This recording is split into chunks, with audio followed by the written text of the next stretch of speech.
오늘 나누고 싶은 말씀은 충만이라는 주제로 말씀을 좀 나눠보고자 합니다. 충만이라는 뜻은 채울 충에 찰 만자로 한껏 차서 가득하다는 뜻입니다. 제가 요새 다이어트를 열심히 하고 있습니다. 지난 1월부터 2월까지 이제 그때도 보신 분들은 보시겠지만 제가 도시락 싸와가지고 요새도 이제 그렇게 하고 있지만 지금도 이제 다시 시작한 지 한 4주가 지나고 있는데 어떻게 많이 좀 빠진 것 같으신가요? 예. 그래서 식단 조절을 위해서 야채랑 닭가슴살만 이렇게 먹고 있고 일요일마다 이제 점심마다 정말 괴로운데 맛있는 애찬을 앞두고 특히 이제 자매가 한 번씩 야구르게 하기 너무 맛있다. 아주 극찬을 하더라고요. 생각나는 거는 이제 그때 이제 박경자 자매님 애찬이었던 것 같더니 동치미가 나왔던 것 같은데 그게 그렇게 맛있다고 해가지고 아무튼 그런 기억이 있는데 다행히 이번 주 일요일부터 봉인 해제가 돼가지고 드디어 식단이 끝나는데 아직 제가 이제 설정한 목표 체중에는 턱없이 많이 부족하기 때문에 다시 이 다이어트를 다시 해야 되지 않을까 싶은데요. 죽을 때까지 해야죠. 이 사진은 제가 결혼 전에 웨딩 촬영을 할 때입니다. 이 사진 때 90kg 초반대 완전 빼빼하고 말라 보이시죠? 근데 이제 제가 이제 결혼을 해서 자매와 우리 이제 아버님과 어머님과 이제 또 새로 왔다고 영등포교회에서 넘치는 사랑을 좀 많이 받아가지고 이렇게 변했었어요. 이게 불과 제 생일 때 그때 이제 그 학생회 2부 순서 하는 장면인데 너무 많이 차이 나죠? 그리고 이제 왼쪽과 오른쪽을 좀 비교해 보면 어떤 느낌이 드실까요? 왼쪽은 완전 훤칠하고 좀 날씬해가지고 완전 좀 건강해 보이기도 하고 그런 반면에 오른쪽은 무슨 라면을 먹고 전날에 라면을 먹고 잔 것처럼 퉁퉁 부어 있고 살이 엄청 올라와 있고 딱 봐도 건강이 좀 안 좋아 보이죠? 실제로 제가 일할 때 계단으로 왔다 갔다 하는데 저 때 이제 숨이 차더라고요. 살이 쪄가지고. 그리고 이제 좀 치욕스럽지만 엘리베이터를 탔는데 엘리베이터를 딱 타려고 한 발 디뎠을 때 엘리베이터가 출렁거리는 거예요. 그래가지고 이 살이 많이 쪘구나라는 것을 느끼게 되었습니다. 이렇게 그때는 진짜 음식을 가리지 않고 지금 이제 식단을 열심히 하고 있지만 이게 안 좋은 것들이 이렇게 충만한 모습을 보고 있습니다. 그래서 다시 이렇게 왼쪽의 모습으로 돌아가려고 열심히 노력을 하고 있습니다. 이게 무엇인 줄 아십니까? 위고비. 요새 이제 다이어트에 제일 핫한 약물인데요. 이게 이제 꿈의 비만 치료제라는 이제 미국에서 많이 일론 머스크라는 이제 그 테슬라 창업주가 이걸로 해서 살을 뺐다 해가지고 진짜 전 세계적으로 열풍이 일어난 약인데요. 이게 이제 72주간 연구 결과 비만인 사람의 체중의 5분의 1이 감량이 됐다고 합니다. 예를 들어서 100kg면 20kg가 그냥 이 약 때문에 빠지는 거죠. 정말 엄청난 약물인데 이거는 이제 먹는 것은 아니고 우리 당뇨 환자가 배에 인슐린 맞듯이 복부 쪽에 피하 주사로 맞는 형태입니다. 이 주사가 하나에 얼마인지 아실까요? 이 주사가 처음 나왔을 때는 46만 원이었습니다. 46만 원. 지금은 이제 용량이 좀 세분화가 돼가지고 저희 병원에서도 처방을 해서 주고 있는데 지금 용량 제일 낮은 게 27만 원이고요. 제일 비싼 거는 42만 원 정도 하고 있습니다. 이 약물에 이 약물이 도대체 어떻게 우리 몸에 어떻게 작용하는지를 잠깐 좀 살펴보자고 하면요. 이 주사를 맞음으로써 이제 호르몬 GLP-1이라는 이제 이 호르몬을 조절을 하는 겁니다. 그래서 이 조절로 인해서 이 뇌에 충분히 먹었다라는 신호를 전달을 하게 돼요. 이 약물을 맞음으로써. 그래서 이 거짓 신호 때문에 이제 배가 먹지도 않았는데 배부르다라는 것을 느낄 수 있고 그리고 위를 좀 슬로우 모드로 만들어줘 가지고 배고픔이 좀 덜 느껴지게 하는 그런 약물의 작용 기전입니다. 그래서 실제로 먹은 게 없지만 진짜 배부르기에 느끼고 됐고 조금만 먹어도 진짜 금방 포만감이 차가지고 더 먹으면 토할 것 같다라는 저희 그 동료들도 그렇게 많이 하고 있는데, 이제 옛날에 이제 부모님들이 니들 먹는 것만 봐도 배부르다라는 말이 요새 이게 실제로 나오고 있습니다. 근데 이제 물론 음식값보다 약값이 훨씬 비싸죠. 하지만 근데 이런 상태는 가짜 충만인 상태입니다. 우리가 이제 디모데전서 2장 21절을 같이 한번 읽어보겠습니다. 앞에 말씀에 있으니까 한번 같이 읽어보겠습니다. 시작. 그러므로 누구든지 이런 것에서 자기를 깨끗하게 하면 귀히 쓰는 그릇이 되어 거룩하고 주인의 쓰심에 합당하며 모든 선한 일에 준비함이 되리라. 이 말씀에서는 우리를 그릇에 비유를 하셨는데요. 이제 말씀에서 이제 빨갛게 쳐놓은 깨끗하게 하면이라고 하셨는데, 이 깨끗함의 하면이 무슨 뜻일까요? 깨끗하게 하다. 자, 이 컵을 한번 예로 한번 들어보겠습니다. 이 컵이 굉장히 깨끗해 보이시죠? 그죠? 딱 봐도 깨끗해 보이십니다. 하지만 이 컵은 제가 일단 사용을 했습니다. 아무리 깨끗해 보이는 물일지라도 이 물 안에는 세균이나 뭐 미생물이라든지 눈에 보이지 않는 것들이 많이 있어요. 우리가 이제 설거지를 할 때 이 바깥쪽만 닦을까요? 아니죠. 속을 다 비우고 안쪽까지 닦습니다.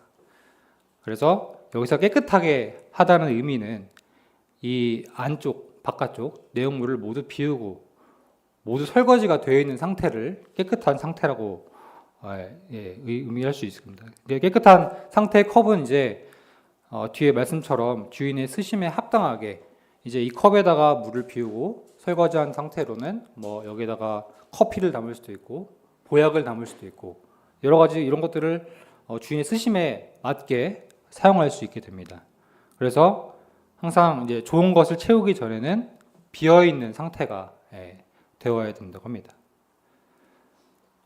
이 그림은 우리 몸의 비뇨기계를 담당하고 있는 이제 그림인데요. 여기서 좀 살펴보고 싶은 거는 신장, 우리가 이제 콩팥이라고 하는 신장을 살펴보고 싶은데요. 이 신장의 기능은 우리 몸의 노폐물을 제거를 해주고 이제 체내 수분과 우리 이제 소금, 염분의 양과 뭐 전해질 뭐 이것저것 여러 가지 호르몬도 있고 이런 균형을 좀 조절해주는 역할을 합니다. 양쪽으로 이렇게 오른쪽 왼쪽 두 개가 있고요. 한쪽에 이제 고장나도 한쪽이 사실 정상이면 살아가는 데 큰 지장은 없습니다. 그 대신 이제 두 개가 하던 일을 한 개가 하기 때문에 콩팥이 이제 정상 사람보다는 좀 더 크고 이제 이런 분들은 이제 저염식이나 혈압이나 혈당 관리를 특히 신경을 써야 되는데요. 근데 이제 예를 들어서 이 양쪽 다 고장이 나면 어떻게 될까요? 네, 고장 나면 소변을 못 봅니다. 소변을 못 보게 되면 소변이 이제 우리가 보통 노폐물이라고 생각하시면 되는데 신장이 이제 노폐물을 그런 것들을 걸러내지 못하고 배출을 못하면 몸 안에는 이제 요독증이라고 해가지고 요소나 뭐 이제 독성 물질들 같은 것들이 쌓이게 돼요. 그래서 이제 심한 분들은 뭐 폐에 물이 찬다거나 아니면 몸이 붓는 부종이 생긴다거나 심하면 사망할 수 있는 이렇게 위태로운 상황이 됩니다. 그러면 이제 이런 경우는 생명의 위협이 있을 수 있기 때문에 소변을 만약에 못 보면 응급으로 투석을 해야 되는 상황이 생겨요. 투석을 하게 된 투석은 이제 우리 혈액의 노폐물과 수분을 여기 기계를 보시면 인공신장기라고 하는데요. 이 인공신장기 안에는 반투구막 이제 필터라고 하는 게 있어요. 그럼 이런 것들을 이용해서 피를 저 신장기로 빼서 피를 걸러서 이제 그 걸러져 나오는 피를 다시 새로 몸으로 주입을 해서 노폐물 걸러진 상태로 새로운 이제 깨끗한 피를 걸러서 받게 됩니다. 그래서 이제 그런 노폐물이 가득한 나쁜 피를 빼고 노폐물이 걸러진 신선한 피가 다시 이제 몸속에 들어가게 되는데요. 우리 에베소서 4장 22절부터 24절을 한번 같이 읽어보도록 하겠습니다. 자, 시작. 너희는 유혹의 욕심을 따라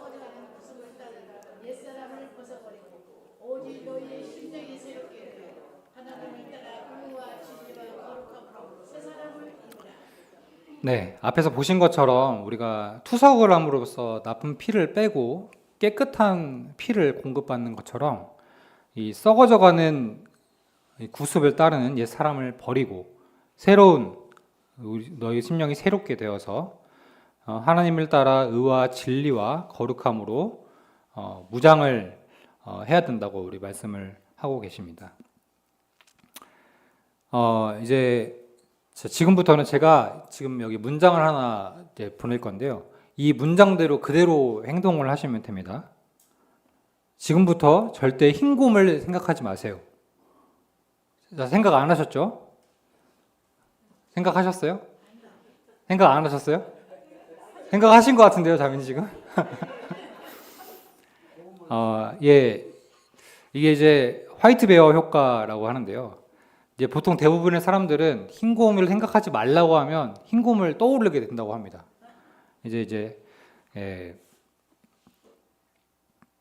그 하버드 대학교 심리학자 이제 데니얼 웨그너라는 사람이 1987년도에 이제 이런 실험을 좀 했는데요.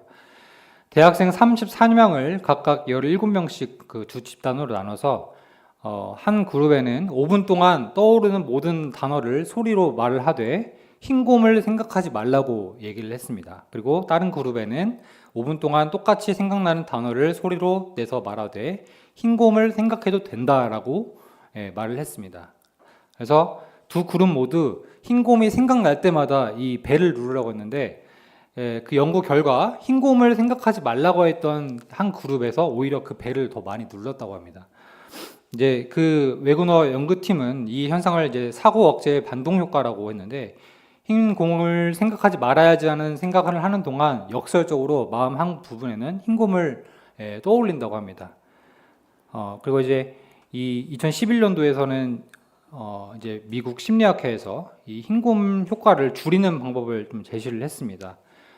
첫 번째로는 흰곰 대신에 다른 것을 떠올리는 것입니다. 예를 들어서 이제 흰곰을 떠올리지 말고 빨간 자동차를 떠올라라 라고 하는 것이고, 이제 두 번째로는 흰곰을 떠오르기 전에 30분 뒤에 이걸 다시 생각해보자 라고 뒤로 넘기는 이런 이제 해결 방안을 제시를 했다고 합니다. 그래서 그런 분들은 확실히 흰곰이 덜 떠오른다고 합니다.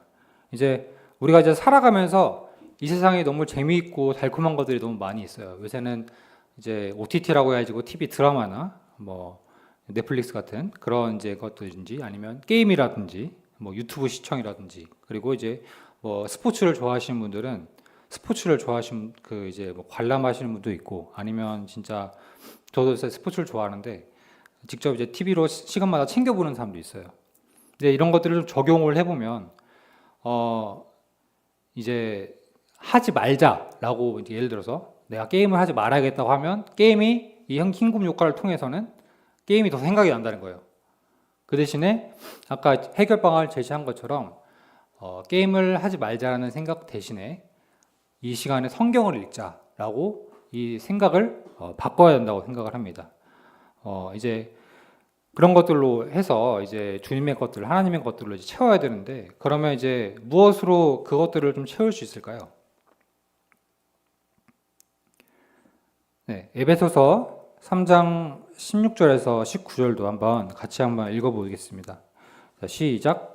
그의 영광의 풍성함을 따라 그의 성령으로 말미암아 너희 속사람을 능력으로 강건하게 하시오며 믿음으로 말미암아 그리스도께서 너희 마음에 계시게 하오셨고 너희가 사랑 가운데서 뿌리가 박히고 터가 굳어져서 능히 모든 성도와 함께 지식에 넘치는 그리스도의 사랑을 알고 그 너비와 길이와 높이와 깊이가 어떠함을 깨달아 하나님의 모든 충만한 것으로 너희에게 충만하게 하시기를 구하노라. 이 에베소서는 이 바울이 흔히 잘 아시는 옥중 서신입니다. 이 감옥에 있으면서도 이제 말씀을 보면 이제 자신을 위해서 기도하는 것이 아니고 성도들이 그리스도 안에서 강건하기를 위해 기도를 했습니다. 이제 내용을 하나씩 살펴보면 이제 16절부터는 성도들의 속사람이 강건하기를 바랬습니다. 이제 외적인 환경보다는 내적인 영적 힘을 영적 힘이 강건하도록 구했고요. 17절에는 바울은 성도들이 그리스도께서 항상 내주하셔서 그런 이제 외적인 그 믿음으로 말미암아 그리스도께서 너희 마음에 계시게 하시고, 그러니까 항상 예수님을 내 마음에 이제 모시고 있어라라는 말씀하고 계시고요. 그리고 이제 사랑의 뿌리와 터라는 말씀으로 이 사랑이라는 자체는 하나님의 성품이잖아요. 하나님의 성품이기 때문에 신앙의 중심의 기초입니다. 이 사랑의 뿌리의 터에 있어야 된다고 했고 18절에는 이제 그리스도의 사랑을 깨닫고 이제 그 하나님의 사랑은 인간의 지식을 초월하기 때문에 그런 이제 하나님의 그런 충만하신 것으로 충만하기를 이제 바울은 강구했습니다. 그래서 이제 좀 세부적으로 살펴보면요. 우리가 이제 무엇으로 충만해야 될까라고 생각을 해봤을 때 첫 번째로는 성령으로 충만하다. 에베소서 5장 18절도 한번 같이 읽어보겠습니다. 시작. 술 취하지 말라. 이는 방탕한 것이니 오직 성령으로 충만함을 받으라. 술은 여기서 말씀하신 것처럼 뭐 진짜 우리가 마시는 뭐 소주, 맥주 이런 술이 될 수도 있고요. 더 넓은 의미로 보면 세상적인 만족, 그다음에 뭐 방탕함, 그리고 자기가 통제할 수 없는 상실 이런 것들로 볼 수 있습니다. 뭐 세상의 쾌락이나 이런 자극되는 것들로 자신들이 채우는 게 아니고 성령님으로 채우라고 에베소서 5장 18절에서 말씀하고 계시고요. 그 다음 절에는 이제 5장 19절 같이 읽어보겠습니다. 시작. 시와 찬송과 신령한 노래들로 서로 화답하며 너희의 마음으로 주께 노래하며 찬송하라. 이제 이 찬양은 사실 우리 신앙의 기본적인 성령 충만한 사람들의 기본적인 자연스러운 결과가 찬양이 충만이지 않을까 싶습니다. 단순히 노래를 부르는 것이 아니고 이 구절구절 하나하나 하나님을 높이고 찬양하는 것이 이 성령이 흘러나오는 표현이라고 생각이 됩니다. 그리고 이제 기도로 충만함인데요. 에베소 6장 18절도 같이 읽어보겠습니다. 시작. 모든 기도와 간구하되 항상 성령 안에서 기도하고 이를 위하여 깨어 구하기를 항상 힘쓰며 여러 성도를 위하여 구하라. 네, 기도는 하나님과 소통하는 아주 중요한 시간입니다. 하나님의 임재와 능력과 은혜를 실시간으로도 확인할 수 있고요. 이런 부분들이 아주 중요하기 때문에 사도 바울은 이렇게 간구하고 있고요. 다음은 이제 말씀으로 충만함인데요. 골로새서 3장 16절 한번 같이 읽어보겠습니다. 시작. 그리스도의 말씀이 너희 속에 풍성히 거하여 모든 지혜로 피차 가르치며 권면하고. 우리가 이제 자주 하는 얘기가 있죠. 말씀을 사모하는 삶을 가지자라는 것인데요. 여기서 좀 중요하게 봐야 할 부분은 풍성이라는 단어입니다. 헬라어로는 플루시오스라는 단어인데요. 가득 차서 넘친다는 뜻입니다. 그러니까 말씀이 단순히 이제 지식으로 남아있는 게 아니고 이 말씀이 삶을 지배하고 생각과 감정과 판단을 이끌어가는 상태가 되어야 이런 것들이 말씀이 충만하다는 것을 말해주고 있습니다. 다음은 사랑으로 충만함인데요. 요한일서 4장 16절 같이 읽어보겠습니다. 시작. 하나님이 우리를 사랑하시는 사랑을 우리가 알고 믿었노니 하나님은 사랑이시라. 사랑 안에 거하는 자는 하나님 안에 거하고 하나님도 그의 안에 거하시니라. 우리가 잘 아시는 하나님의 성품, 하나님의 성품은 사랑이다. 그러니까 이제 사랑으로 충만한 사람은 곧 하나님으로 충만하다고 생각하시면 됩니다. 그렇기 때문에 이렇게 사랑으로 우리 다른 성도들과 이웃들을 보듬어 줄 수 있어야 되고요. 그리고 마지막으로 믿음으로 충만함인데요. 로마서 3장 13절 같이 한번 읽어보겠습니다. 시작. 소망의 하나님이 모든 기쁨과 평강을 믿음 안에서 너희에게 충만하게 하사 성령의 능력으로 소망이 넘치게 하시기를 원하노라. 그 다음으로 이제 하나님을 신뢰하는 믿음이 가득 찬 상태로 이 믿음이 가득 차게 되면 자연적으로 소망이 흘러 넘치게 된다는 말씀입니다. 이제 이 외에도 뭐 감사가 충만할 수도 있고 뭐 소망, 뭐 인내, 충성, 기쁨 이런 것들이 다 우리가 하나님의 것이라고 생각하는 것들이 다 될 수가 있고요. 이런 것들이 이제 우리가 그것들을 채워가면 하나님께서는 기뻐 받으시지 않을까 믿고 있습니다. 이제 마지막으로 찬양 하나 또 보고 싶은데요. 이 충만이라는 찬양이 있어요. 우리가 잘 아시는 그 송경민 목사님이 지으신 곡인데요. 이 찬양의 이제 주제는 우리 삶은 예수님으로 충만하다라는 것을 엿볼 수가 있습니다. 가사를 좀 잘 안 보이시죠? 잘 보이시면 뭐 무명이어도, 그다음에 고난에도, 그리고 내 몸이 약해도, 가난해도, 그다음에 실패해도, 이 화려한 세상이 유혹을 해도 오직 밑에 보시면 예수로 충만하다. 예수로 충만하다는 놀라운 고백을 하고 있습니다. 이런 고백들이 저희 영도복교회 성도들이 할 수 있는 고백이 되었으면 좋겠습니다.